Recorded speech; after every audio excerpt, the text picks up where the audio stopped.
어, 제목을 한번 같이 읽도록 하겠습니다. 시작. 축복이 복이 되려면, 복이 복이 되려면. 만약에 여러분들이 자신의 미래의 한 장면을, 어떤 중요한 한 장면을 볼 수 있는 기회가 돼서 그것을 보았다. 앞으로 내가 어떠한 인생이 되었는지, 또 어떠한 모습인지를 보았다면, 그걸 보고 이 현실에 왔다면, 이 현실에서 더 나은 선택을 하며 살 수 있을까요? 미래의 내 모습을, 그것이 긍정이든 부정이든 어떤 모습을 봤다면 현재 더 나은 선택을 하겠습니까? 그러는 분들도 있을 것이고요. 또 그렇지 못한 분들도 있을 겁니다. 2020년 지난해 TV 조선이라는 방송, 이 케이블 TV죠. 예, 여기서 종편에서 조선 말기와 대한제국 시대를 배경으로 하여 바람과 구름과 비라는 주말 드라마를 방영했습니다. 우리가 알다시피 그 당시에 조선은 굉장히 불안했죠. 열강의 그 제국들의 침략과 파와 또 서로의 권력을 잡으려고 하는 굉장히 혼돈과 불안함이 넘쳤습니다. 그런 불안한 시대 속에서 사람들은 뭐 희망이 없죠. 그러다 보니까 역술과 점집, 그것이 그냥 그들의 삶의 희망이었습니다. 역술가의 말, 그 예언, 그 한마디, 그것으로 희망을 삼고 살았는데, 이 드라마가 이제 그러한 내용을 중심으로 해서 펼쳐낸 겁니다.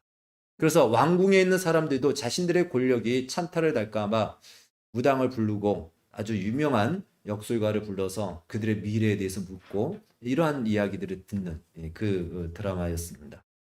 자, 그 중에 이 드라마에서 주인공으로 나오는 역술가 최천중이라는 사람이 한 사람을 만나는데, 한랑이라는 사람을 만나는데, 이 사람이 과거 급제를 10년 동안 낙방을 했습니다. 그 사람의 미래를 보니까 이번에도 과거 급제가 안 되는 거예요. 그래서 이야기를 해줍니다.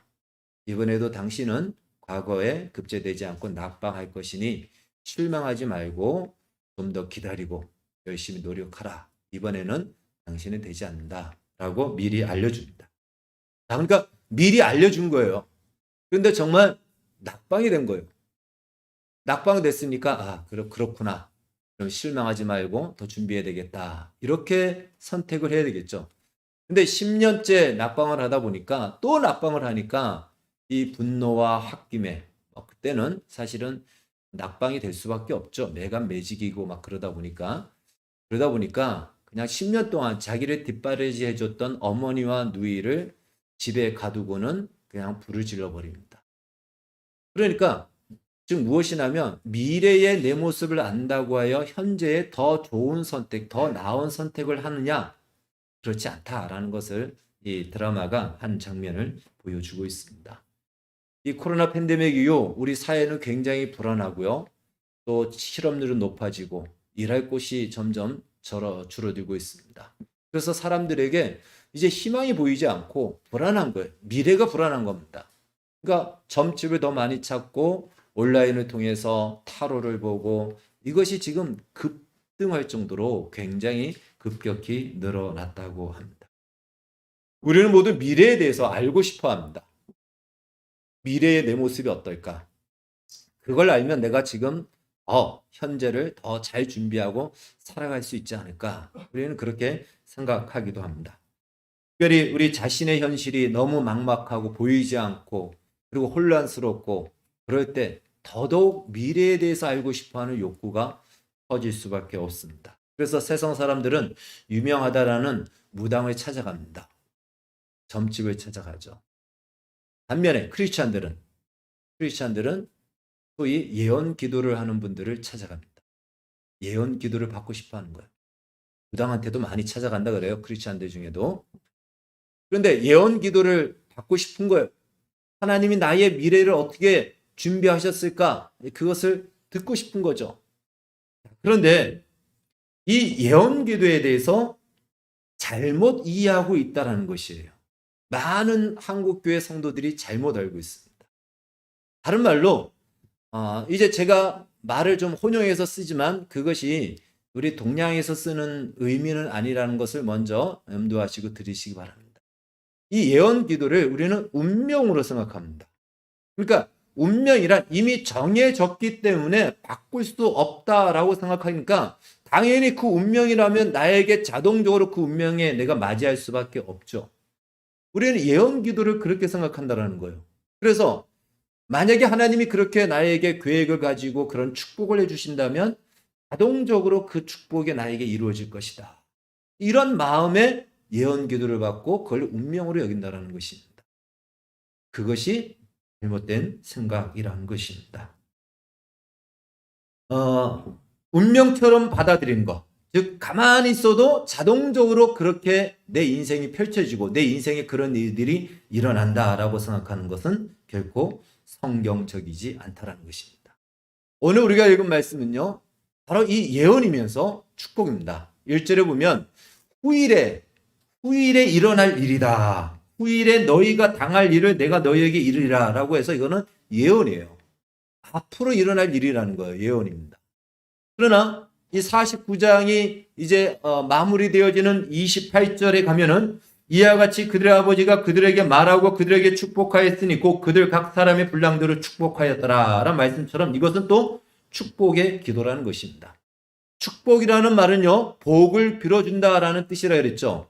그러니까 축복은 복을 빌어주는 것이고 그 복이 빌어준 복이 앞으로 이루어지기 때문에 이 축복이라는 말에는 예언적인 성격이 당연히 포함될 수밖에 없는 것입니다. 자, 에브라임과 므낫세를 축복한 이 야곱이 이제 야곱의 나머지 아들들을 다 모읍니다. 그리고 그 나머지 아들들, 12아들들에 대해서 한 명 한 명 그들에 대해서 예언적인 축복을 하는 그 본문이 이 49장의 본문입니다. 그러면서 뭐라고 얘기하냐면 28절에 나와 있는 대로 각 사람의 분량대로 축복하였더라. 이것이 굉장히 중요합니다. 분량대로 축복했다라는 것입니다. 자, 이 분량대로라는 말을 우리가 잘 이해를 해야 됩니다.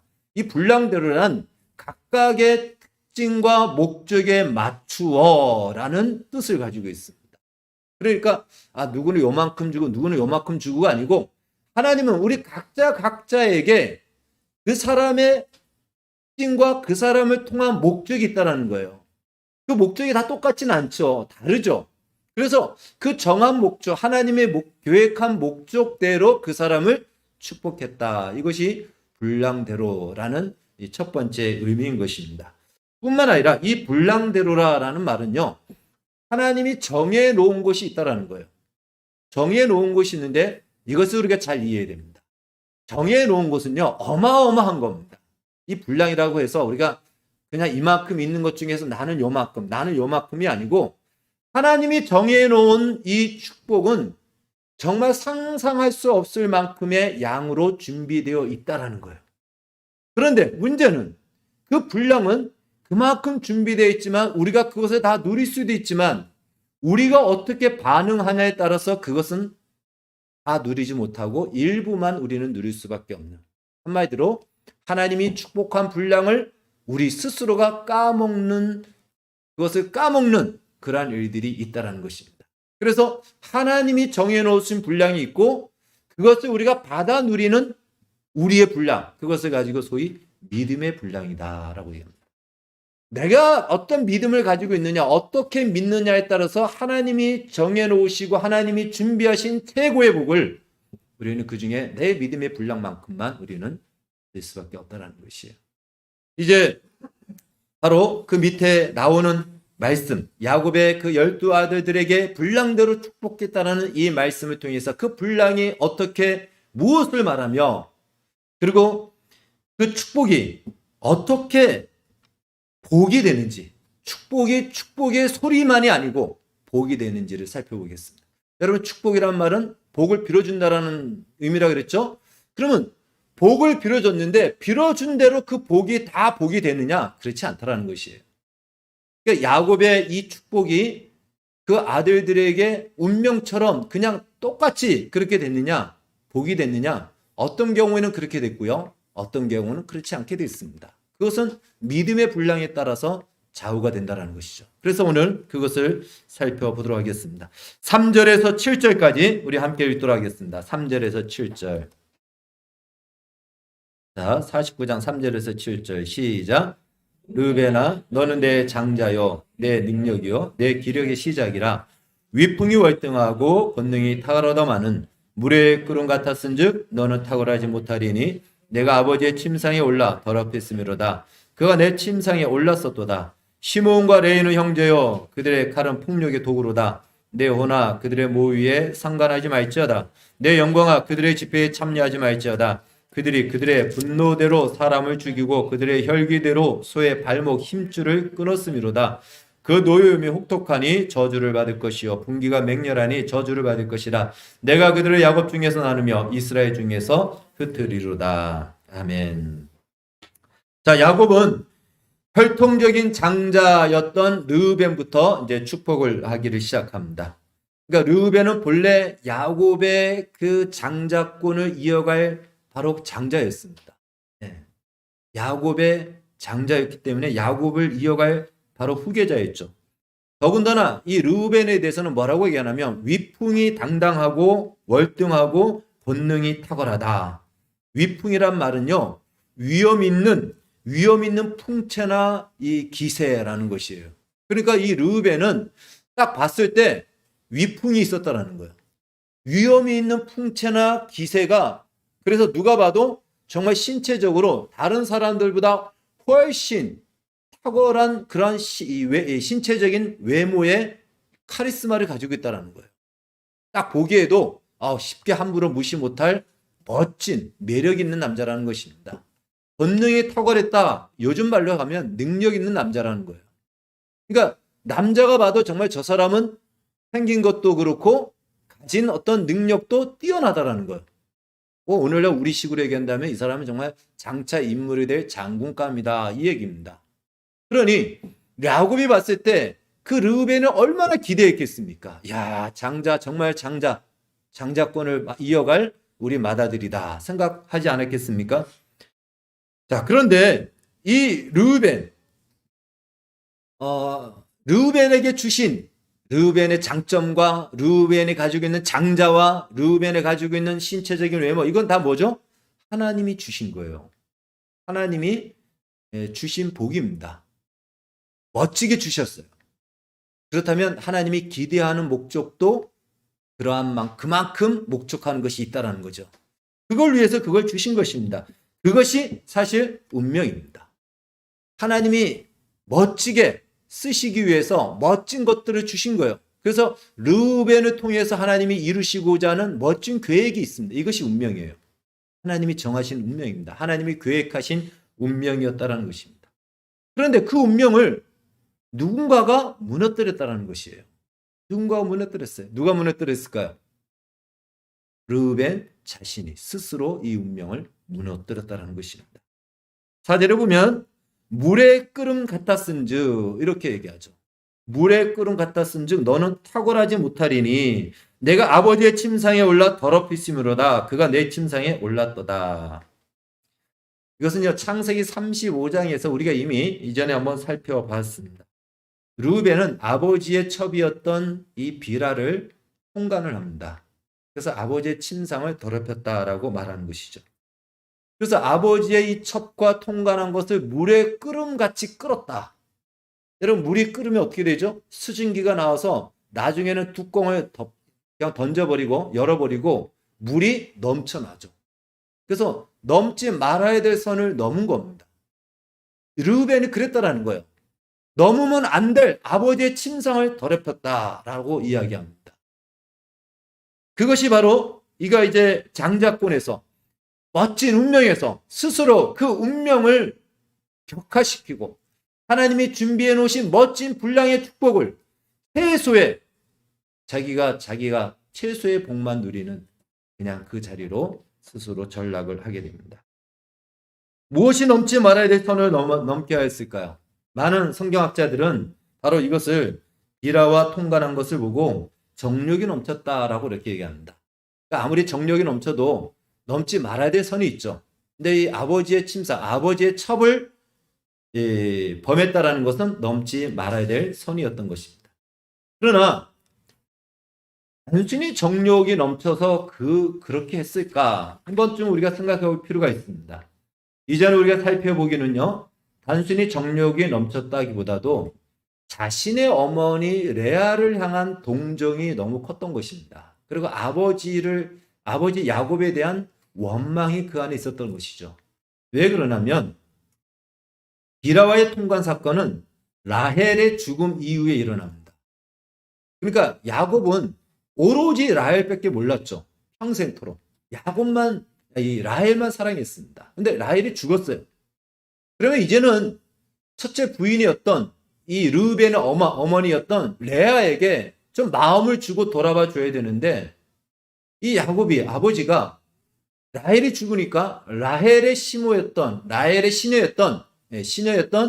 이 비라에게 눈을 돌리는 거예요, 또. 그러니까 아마 이 르우벤 입장에서는 자기 어머니가 너무 불쌍한 거예요. 평생토록 구박만 받고 아이들만 키우고 사랑도 받지 못하고 아버지는 또 다른 데 눈을 돌리고, 그러니까 거기에 대한 원망과 분노가 올라온 것이죠. 라헬에게는 어떻게 할 수 없습니다. 아버지가 너무 좋아했으니까. 그런데 첩이었던 그 비라를 그냥 르우벤이 범해버린 거죠. 원천적으로 차단시킨 거예요. 아버지가 비라에게 오는 것 자체를. 자기 어머니에 대한 레아를 향한 그 동정이 너무 넘친 것이죠. 그러나 그것은 바른 방법이 아니었던 것입니다. 그러니까 넘지 말아야 될 선, 아무리 그렇다 할지라도 넘지 말아야 될 선이 있는데 그 선을 넘은 것이죠. 여하튼 그의 결과는 음행으로 나타난 것이죠. 그래서 히브리서 12장 16절 17절에서는 음행과 또한 에서가 장자의 명분을 그냥 팥죽 한 그릇에 팔아버리는 경솔히 여기고 소홀히 여긴 것에 대해서 하나님 앞에 망령되이 행했다라고 이렇게 동일하게 기록을 하고 있습니다. 그래서 그들은 결국 장자의 명분을 잃어버리게 됩니다. 에서도 마찬가지고요. 즉 음행도, 이 르우벤이 행했던 음행도 망령된 행동이었다는 것입니다. 그다음에 에서가 장자권을 우습게 여기고 팥죽에 자기의 장자권을 그냥 팔아버리는 것도 장자권을 우습게 여겼던 것이죠. 그래서 결국 그들은 장자의 명분을 잃어버리게 된 것입니다. 그러니까 이제 이 르우벤의 인생을 종합해 보면요, 이렇게 볼 수 있죠. 하나님께서 장자로 태어나게 하셨고요, 대단한 매력과 장점을 주었습니다. 그만큼 하나님도 이 르우벤을 향해서 기대하는 바가 상당하다는 것이죠. 르우벤을 정말 인물로 많은 것들을 맡기고 싶었습니다. 그러나 그것을 가지고 어떻게 반응하고 살았느냐, 즉 지킬 것을 지키고 넘지 말아야 될 것을 넘지 말아야 되는데 불구하고 자기의 정욕과 끓어오르는 욕망과 분노와 자기의 마음과 생각대로 행동하고 반응함으로 말미암아 스스로 하나님이 정하여 놓으신 분량의 운명이라는 것을 스스로가 까먹게 된 것이죠. 잃어버리게 된 것입니다. 그래서 그 인생의 장자가 아닌 바로 그냥 지파 중에 한 지파로 그의 인생이 마무리가 되는 것을 보게 됩니다. 자, 본문 4절에 보면 침상에 올라와 더럽혔다라고 할 때는 이것은요, 르우벤을 향해서 하는 문법적인 이 호칭이에요. 그런데 그 마지막 부분에 또 한 번 침상에 올랐었도다 할 때는 이것은 제3자에게 하는 말입니다. 제3자에게. 그건 다른 말로 무슨 말이냐면, 너희도 르우벤처럼 하면 아무리 하나님이 좋은 것을 주고 아무리 하나님께서 많은 계획을 가지고 있어도 스스로 그 운명을 망가뜨리게 된다는 사실을 기억하라 라고 그 많은 삼자에게 마치 본을 보이듯이 이야기하고 있다는 것입니다. 그러니까 운명이라는 것은 무엇이죠? 다른 세상에서 말하는 운명은 바뀔 수 없는 그냥 정해진 길이다라고 하지만, 그냥 우리가 성경에서 봤을 때는 하나님이 아무리 좋은 것을 준비했다 할지라도 우리 스스로가 그 운명을 가장 나쁜 운명으로 만들어 갈 수 있다는 것이에요. 그걸 교훈하는 것입니다. 그걸 가르쳐 주는 겁니다. 그런데 이것으로 이제 끝나느냐? 그것이 아니고요. 교훈을 삼아서 이것을 주는 것은 곧 징계를 하는 겁니다. 그러니까 너희들은 이러지 마라 라는 말이고, 다른 말로 그것은 반대로 이렇게 하지 말고 이러한 자리에 있더라도 다시 돌이키면 하나님이 정하여 주신 분량의 복을 받는 자리에 이를 수 있다라는, 바로 사랑의 다른 표현이 징계죠. 그렇게 지금 체벌을 하듯이 한다라는 것입니다. 그러니까 우리가 기억해야 될 것은요, 축복이 복이 되는 것은 자동적으로 되는 것이 아닙니다. 축복이 복이 되는 것은 자동적으로 되는 것이 아닙니다. 이건 반대로 생각할 수도 있죠. 내가 장자의 지혜를 잃어버렸다. 이것은 뭐 다른 말로 하나님께 지금 징계를 받은 거예요. 하나님의 백성에서 제외됐다 이 얘기가 아니에요. 우리는 기본적으로 예수 그리스도 안에 있는 최고의 복 안에 들어와 있습니다.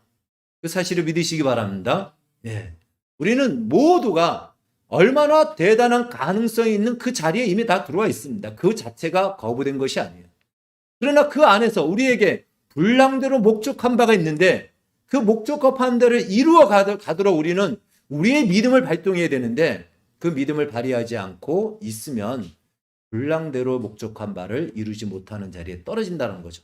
그건 다른 말로 다시 정신을 차리고 일어나면 그 자리에 이룰 수 있다라는 이것을 말하고 있습니다.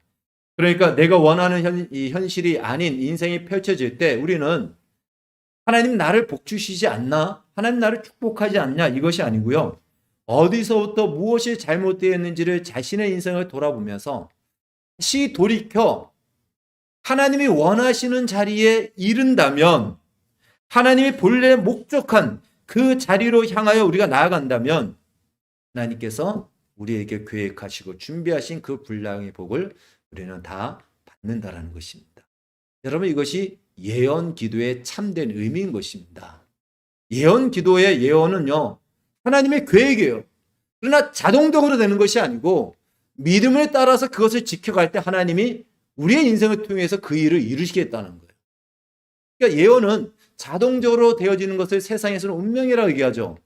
내가 아무리 발버둥 쳐도 바꿀 수 없다라고 하죠. 그러나 예수 그리스도 안에서는 그렇지 않습니다. 그 운명을 우리가 만들어갑니다. 그 운명을 우리가 망칠 수도 있고, 놀라운 하나님이 이미 계획하고 이미 허락한 복된 운명의 자리에 우리는 들어갈 수도 있는 것입니다. 르우벤을 통해서 우리는 그것을 알 수 있습니다.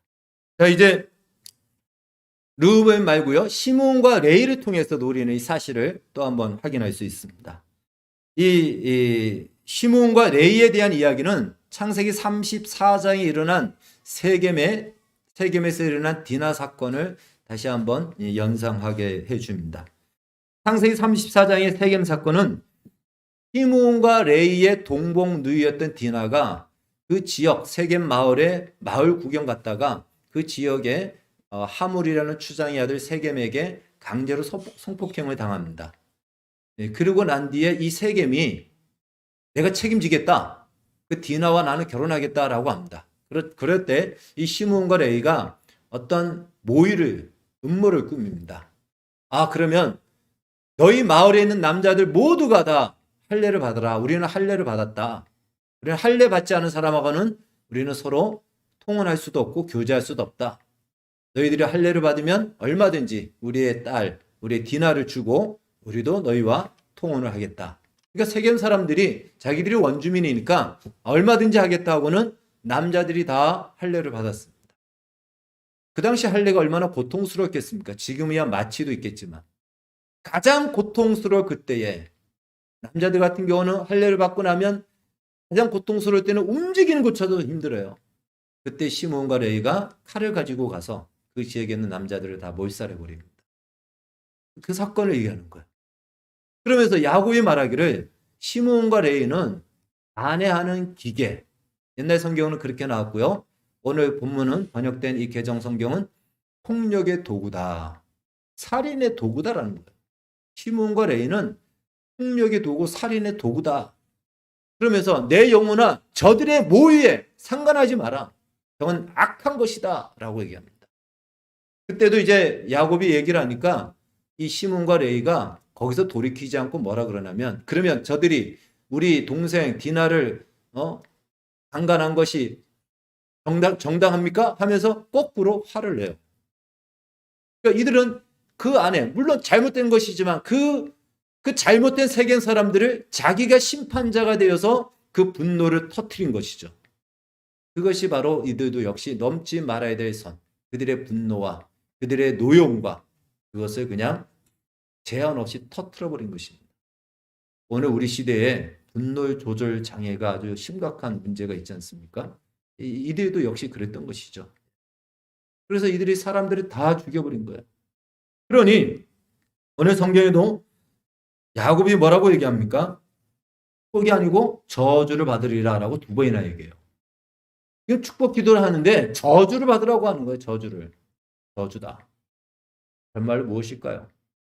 이들은 스스로 하나님이 정하여 놓으신 축복의 자리에서 스스로 전락된 자리로 그들로 달려간 거예요. 그래서 그들이 그렇게 가다가는 그들이 만나는 인생이 무엇이냐면 저주의 인생이라는 거죠. 그래서 저 저주의 인생이 무엇이냐면 그들의 기업은 나누어질 것이며 그들은 흩어질 것이다. 이것이 시몬과 레위에 대한 예언입니다. 그런 말로 그들의 기업은 자기들이 기업을 받는 것이 아니고 그냥 기업을 나누어서 받는다라는 거예요. 남의 땅을 얻는다라는 것이에요. 자기 땅이 없다라는 것입니다. 저주죠, 저주. 그리고 흩어져서 마침내 있는지 없는지 그 존재 자체가 알 수 없는 굉장히 큰 저주의 예언을 하는 것을 보게 됩니다. 여러분 만약에 이것이 바뀔 수 없는 정해진 운명이라면 시므온과 레위는요, 그의 후손들은 평생 이 굴레 속에서 살아야 되는 것입니다. 세상적으로 말하는 운명이라. 그러나 그 뒤에 결과를 보면 달라집니다. 야곱의 예언대로 땅의 기업이 나눠지리라 라는 말씀대로 시므온 지파는요, 나중에 사사기에 보면은 유다 지파에서 땅을 얻습니다. 유다는 워낙 땅을 많이 얻어요. 유다 지파가. 그러니까 땅이 많으니까 시므온 지파한테 좀 나눠줘요. 시므온 지파가 땅이 제대로 없어서 남의 지파에서 땅을 얻게 됩니다. 그리고 이제 이것은 사사기에 나오는 말씀이고요. 그 다음에 사사기를 넘어서 사사기 1장 3절에 나오고 역대하 15장 9절에 가면은 므낫세 지파로 흩어집니다. 또 그러니까 이 시므온 지파는 그냥 예언대로 그렇게 이루어지는 것입니다. 레위 지파는 이제 제사장 지파가 되죠. 그래서 별도의 기업이 없이 12지파에 다 흩어져서 그 안에서 각 지파들이 주는 땅을 일정량 땅을 받아서 살게 됩니다. 그러니까 예언대로 땅이 나눠지는 거예요. 기업이 나눠지는 겁니다. 그러나 시므온 지파는 점점 흩어집니다. 반대로 레위 지파는 끝까지 성전이 회파될 때까지 남아서 제사장과 레위인으로서의 그 역할을 감당하게 됩니다. 달라졌어요. 시작은 같았는데 끝은 달라졌다는 거예요. 시므온 지파는 말대로 그냥 흩어지고 흐지부지 사라지는 지파가 됐고 레위 지파는 끝까지 그 지파는 남게 되었다는 것입니다. 자, 그렇다면 만약에 운명이었다면 똑같아야 되는데 왜 달라졌을까? 앞서 말씀드렸죠. 어떻게 믿음으로 반응하냐에 따라서 달라진다고 했습니다. 시므온 지파는요, 어떻게 달라졌냐면 후에 나중에 출애굽한 이스라엘 백성들이 가나안 땅에 들어가기 직전에 모압 평지에 잠시 머무릅니다. 거기서 한 1년 정도 머무르는데 모압 땅에 머물면서 그 주변에 있는 모압 사람들과 교류를 하게 됩니다. 그래서 이 모압의 우상 숭배 축제에 이스라엘 지파의 일부가 거기에 참여하게 돼요. 그것이 민수기 25장에 나오는 바알 부올 사건입니다. 바알 부올 사건으로 인해서 우상 숭배에 같이 참여함으로 말미암아 하나님께서 그들에게 역병을 내립니다. 그리고 우상 숭배에 어느 정도로 참여했냐면 나중에는 그 모압에 있는 여자를 이스라엘의 진중에 데리고 옵니다. 거기 데려와서 또 거기서 오늘은 굉장히 성적인 것이 많이 나오네. 또 거기서 이 성관계를 또 하는 거예요. 이런 범죄가 일어나요. 그래서 전염병이 돌아서 24,000명이 죽습니다. 그리고는 그 모압에 있는 여자를 데리고 와서 성관계를 하는 그를 이제 비느하스 제사장이 가서 창으로 찔러서 죽입니다. 그런데 그 사람이 누구였냐? 시므온 지파의 지도자였던 시므리입니다. 그래서 그 전염병 이후로 민수기 25장, 26장에 가면은 인구 조사를 또 한 번 합니다. 그러니까 인구 조사를 출발할 때 하고 이제 모압 땅에서 가나안 땅에 들어가기 전에 또 한 번 인구 조사를 하는, 그러니까 40년 만에 인구 조사를 또 하는데, 거기에 보면은 두 번째 인구 조사할 때 이 시므온 지파가 22,200명이다라고 성경은 말합니다. 그런데 민수기 그 1장에 보면은, 민수기 2장 13절에 보면은 그때 시므온 지파가 몇 명이었냐면 59,300명입니다. 그러니까 59,300명에서 22,200명으로 줄은 거예요. 24,000명이 다 어느 지파일까요? 시므온 지파라는 거예요. 24,000명이. 시므온 지파는 이 야곱의 예언대로 그들이 잘못되었다면 다시금 돌이켜서 돌아오면 되는데 끝까지 잘못된 길을 가는 거죠. 이렇게 우상 숭배에 참여하고 또 막 그 모압의 여자를 진중에 데려오고, 그러니까 아닌 길로 계속 가다 보니까 흩어지게 되는 거예요. 그래서 인구가 점점 감소돼서 가장 적은 인구의 숫자를 기록하게 됩니다. 그리고 나중에 다른 지파에 소속돼 가지고 그 지파에 그냥 자연스럽게 스며들어서 흔적을 찾기가 어려운 지파가 되었다는 것입니다. 자, 반대로 레위 지파는 출애굽기 32장에 보면은 금송아지 사건이 나오죠. 금송아지 사건이 나옵니다. 하나님이 아주 난리가 나가지고 모세에게 빨리 내려가라 그러죠. 이건 이스라엘 백성들 모두가 금송아지를 섬김으로 말미암아 하나님이 다 진멸해버리겠다 그래요. 모세야 나와라, 내가 다 진멸해버리겠다. 모세의 중보 기도로 가까스레 그것이 막아집니다. 그러나 이스라엘 전체가 하나님이 아닌 금송아지를 섬기는 사건을 통해서 범죄를 저질렀기 때문에 여기에 대한 속죄가 필요했던 것이죠. 그때 모세가 이렇게 얘기합니다. 누구든지 여호와의 편에 서고자 한다면 나의 뒤를 와서 나를 따라 이곳에서 저곳까지 가면서 칼을 가지고 보이는 대로 부모든지 자녀든지 이웃이든지 칼을 쳐서 다 죽여라. 그것은 무엇이냐면 이스라엘 전체가 원래 다 죽어야 되는 거예요. 그런데 그들이 속죄의 하나의 피를 흘리게 되는 거죠. 그때 누가 그 일을 하겠어요? 그러나 모세의 그 말은 여호와의 진노에 지금 동참하는 겁니다. 이래야지만이 이스라엘이 살 수 있는 거예요. 그럴 때 레위 지파 사람들이 모세를 따라서 칼을 가지고 이쪽에서 저쪽으로 가면서 죽입니다. 그때 죽은 사람이 3,000명입니다. 그로 말미암아 레위 지파는 신들의 분노로 사람을 죽였다면 이제는 하나님의 진노에, 다른 말로 하나님의 뜻에 순종하는 자리에 서게 됩니다. 그리고 레위 지파는 성전이 망하고 나라가 망할 때까지 그 지파는 줄어들지 않고 그 지파는 보호받고 하나님을 예배하고 제사와 성전을 관리하는 일을 끝까지 감당하게 된 것입니다. 이렇게 달라진다는 것이죠. 자, 이제 마지막으로 오늘 살펴볼 또 한 사람은 유다입니다. 8절에서 11절까지 한번 성경을 같이 보겠습니다. 8절에서 11절 시작. 유다는 사자 새끼로다. 내 아들아 너는 움킨 것을 찢고 올라갔도다. 그가 엎드리고 움크림이 8절 시작. 유다는 너는 내 형제의 찬송이 될지라. 내 손이 내 원수의 목을 잡을 것이요 내 아버지 아들들이 내 앞에 절하리로다. 유다는 사자 새끼로다. 내 아들아 너는 움킨 것을 찢고 올라갔도다. 그가 엎드리고 웅크림이 수사자 같고 암사자 같으니 누가 그를 범할 수 있으랴. 주가 유다를 떠나지 아니하며 통치자의 지팡이가 그 발 사이에서 떠나지 아니하기를 실로가 오시기까지 이르리니 그에게 모든 백성이 복종하리로다. 그의 나귀를 포도나무에 매며 그의 암나귀 새끼를 아름다운 포도나무에 맬 것이며 또 그 옷을 포도주에 빨며 그의 복종을 포도즙에 빨리로다.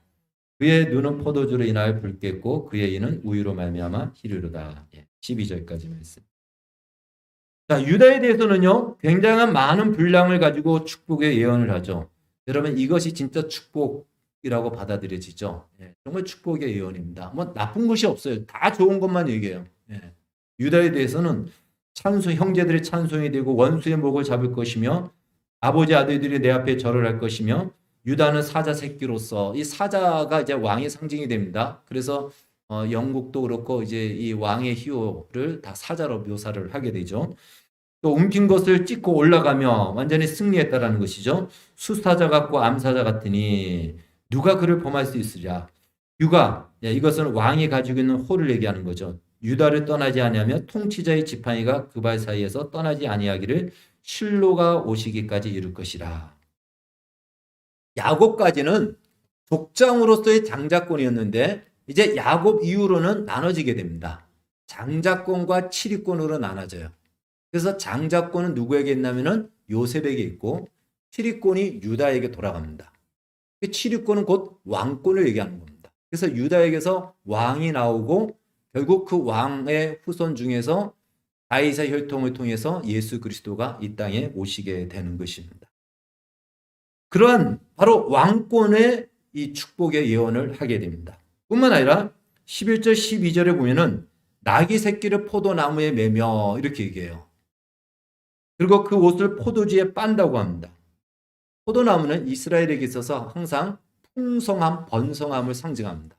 그러니까 포도나무가 얼마나 많은지 나귀를 매는데 그냥 포도나무가 그냥 지천에 깔린 거예요. 그 포도나무에다 나귀 끈을 묶을 정도로 포도나무가 아주 무성하게 심어졌다라는 거죠. 이건 번성을 축복하는 겁니다.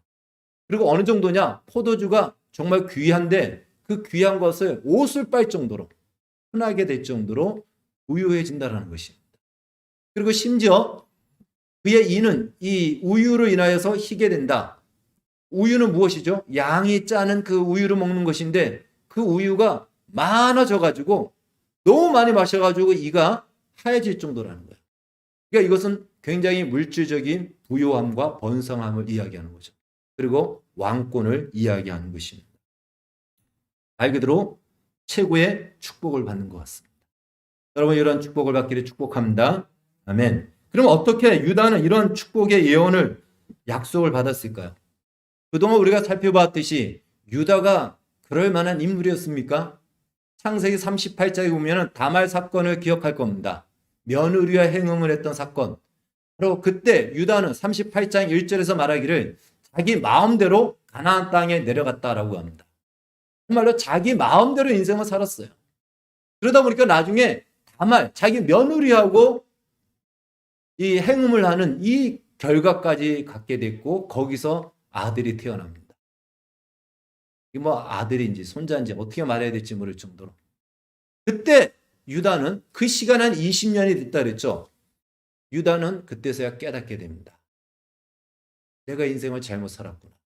내가 인생을 헛살았구나. 내 마음대로 하고 싶은 대로 살았는데 결국은 결과가 이거구나. 그 비참함을 깨닫게 됩니다. 뿐만 아니라 요셉을 팔아버린 사람이 누구죠? 유다였습니다. 유다가 그랬어요. 팔아버리자. 그래서 팔은 거예요. 얼마나 나쁩니까?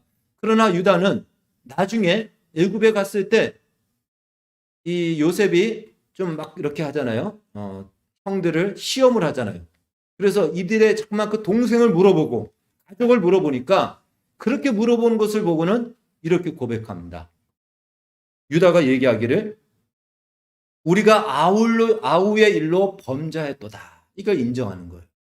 그 유다가 얘기해요. 그리고 나중에 요셉 앞에서 말하기를 아직 총리인 줄 모르죠. 그때 뭐라고 얘기하냐면 하나님이 종들의 죄악을 적발하셨으니 이렇게 얘기해요. 죄를 지었다. 내가 죄를 지었고 우리가 죄를 지었습니다. 하나님이 이 죄를 적발하셨습니다. 뿐만 아니라 변화가 되었죠. 그래서 나중에는 베냐민 대신에 나를 종으로 삼고 베냐민은 살려주세요. 다른 말로 엉망진창의 삶을 살았던 유다였지만 회개하고 돌이키고 변화되어졌을 때 유다를 향해서 하나님은 최고의 복. 이 복은 너가 그랬기 때문에 내가 준다가 아니고요. 뭐라고요? 이미 그러한 복이 준비된 거예요. 여러분 우리 각자를 향해서도 마찬가지입니다. 최고의 복이 준비되어 있습니다. 하나님은 우리를 그렇게 축복하시고 그러한 분량을 주셨는데 우리가 우리의 믿음이 그 자리로 나가지 않고 돌이키지 않고 고집을 부리고 내 생각대로 살다 보니 이 약속과 복을 우리가 누리지 못하게 되는 것입니다.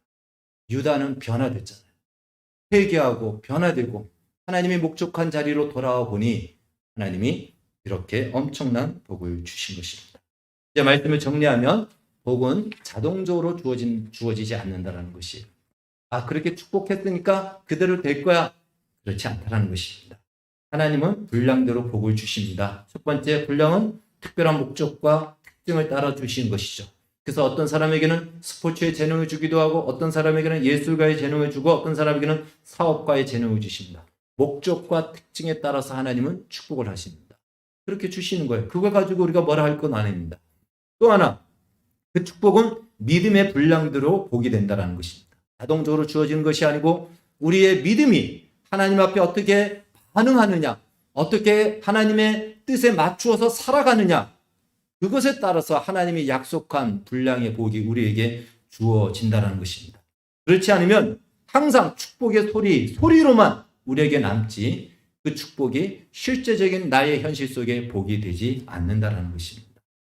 그러나 우리가 소망을 가질 수 있는 것은 유다같이 파렴치하고 엉망진창의 삶이었지만 회개하고 하나님 앞에 회개하고 변화되어지고 돌이키면 놀라운 약속된 복을 우리가 받는다는 것입니다. 이 사실을 기억하시기 바랍니다. 사랑하는 여러분, 운명은 정해진 대로 주어지는 것이 아닙니다. 하나님은 우리에게 최고의 운명을 준비하셨습니다. 그리고 우리가 다 그 최고의 운명이라고 말하는 최고의 복의 자리에 이르기를 원하십니다. 그러나 그것은 그냥 되지 않고 우리가 힘써야 되고 노력해야 되고 믿음으로 살아야지만이 그것이 소리로 남지 않고 실제적인 복으로 우리에게 다가온다는 것입니다. 여러분 모두가 하나님께서 분량대로 축복한 것을 믿음으로 다 누리기를 축복합니다. 결코 자동적으로 주어지지 않는다는 사실을 기억하십시오. 제가 예언 기도를 무시하는 것은 아닙니다. 그러나 예언 기도를 받지 않더라도 제가 예언할 수 있습니다. 하나님은 우리 각자를 향해서 최고의 계획과 복으로 준비하셨습니다. 사실입니다. 그리고 우리 모두가 다 그 자리에 이르기를, 그 복을 누리기를, 그 영광에 이르기를 하나님은 원하십니다. 중요한 것은 그 사실을 믿고 믿음으로 반응하고 믿음으로 사느냐 이거예요. 우리가 그렇게 살지 않으면 우리는 우리가 사는 만큼밖에는 누릴 수밖에 없다는 것입니다. 물론 이 복은 보이는 것을 포함하기도 합니다. 이 땅에서 보여지는 복을 포함하기도 하지만 더 궁극적인 것은 보이는 것을 넘어 보이지 않는 영원한 복, 영적인 복을 말하는 것입니다. 보이는 것은요, 목적과 하나님이 비전을 따라서 허락하십니다. 그래서 다 다른 거예요. 그래서 너무 부러워하지 말고 그것 때문에 열등하지 말라는 것입니다. 하나님 나에게 주신 것들이 있다는 것이죠. 그러한 것이 우리의 생활에 필요하고 하나님의 나라를 위해서 필요하기도 합니다. 그러나 그것은 우리에게 영원한 만족을 주지는 못한다는 것이에요. 오히려 영원한 복을 받았을 때 우리에게 보여지는 현실적인 것이 제 가치와 제 기능을 발휘한다는 사실입니다. 영원한 복이 없으면 이것은 언제든지 우리를 넘어뜨릴 수 있는 위험한 도구가 될 수 있습니다. 영원한 복을 소유할 때 우리에게 주신 많은 현실적인 것들이 온답게 빛날 것이며 그 기능을 다 하게 될 것입니다. 다시 한번 분량대로 축복한 것이 나의 인생에서 믿음의 분량만큼 복이 된다는 사실을 기억하여 축복한 이 축복이 축복의 공허한 소리로 남지 않고 실제적인 내가 경험하고 누리고 그리고 나눠줄 수 있는 현실의 복이 되어지기를 주의 이름으로 축원합니다. 기도하겠습니다. 하나님 아버지 감사합니다. 오늘 야곱의 이 축복의 예언의 기도를 통하여서 오늘 우리에게 적용해 봅니다. 이미 우리는 하나님의 자녀라는 말로 설명할 수 없는 최고의 복을 받았습니다. 그리고 그 최고의 복을 누리도록 하나님께서는 우리에게 복을 계획하시고 준비하셨음을 잊지 않고 우리의 믿음으로 이 약속한 복을 다 누리는, 그래서 그 복이 소리로 멈추지 않고 실제적인 우리의 인생 속에서 베풀어지고 경험되어지는 복이 되게 하여 주시옵소서. 예수님의 이름으로 기도하옵나이다. 우리는 주의 백성